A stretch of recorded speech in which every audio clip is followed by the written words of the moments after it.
بسم اللہ الرحمن الرحیم۔ السلام علیکم ناظرین، آج آپ کو سنواتے ہیں بسم اللہ کی برکت کا واقعہ۔ کہا جاتا ہے کہ کسی علاقے میں قحط سالی پیدا ہو گئی۔ اس قحط سالی کے لپیٹ میں نہ صرف انسان بلکہ چرند و پرند سب اس کا شکار ہو گئے۔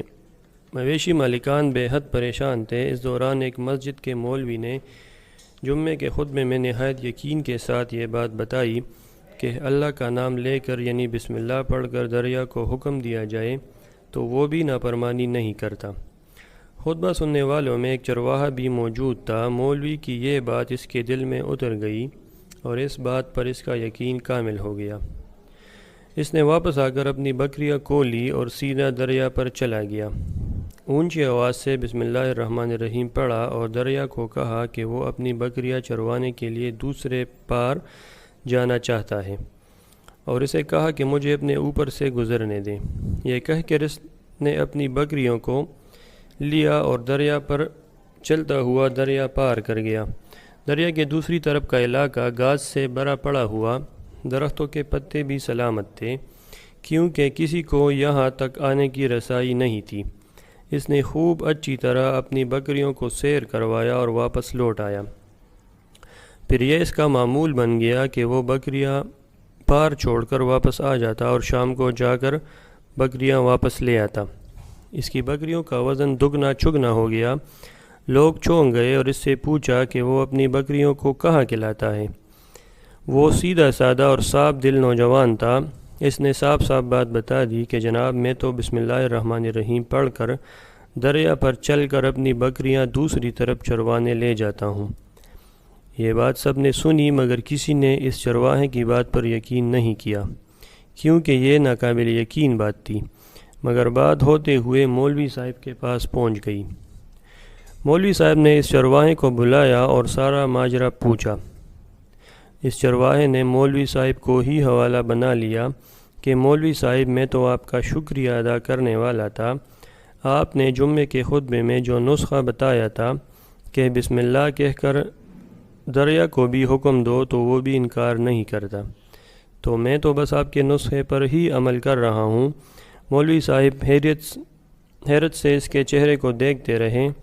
مولوی صاحب نے کہا بھائی صاحب ایسی باتیں تو ہم ہر جمعے میں کرتے ہیں، فقط ان کا مقصد لوگوں کا ایمان بنانا ہوتا ہے، مگر بکریوں والا ڈٹا رہا کہ میں تو بس بسم اللہ کہہ کر پانی پر چلتا ہوں اور بکریوں سمیت پانی پار چلا جاتا ہوں۔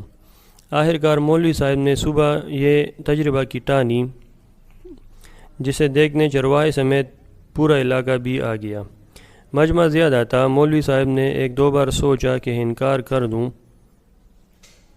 کہ کہیں ڈوب نہ جاؤں، مگر وہ جو مولوی صاحب کو کندھے پر اٹھا کر لائے تھے اب بھی جوش و خروش سے اللہ اکبر کے نعرے لگا رہے تھے اور مولوی صاحب کے حق میں تعریفیں کر رہے تھے۔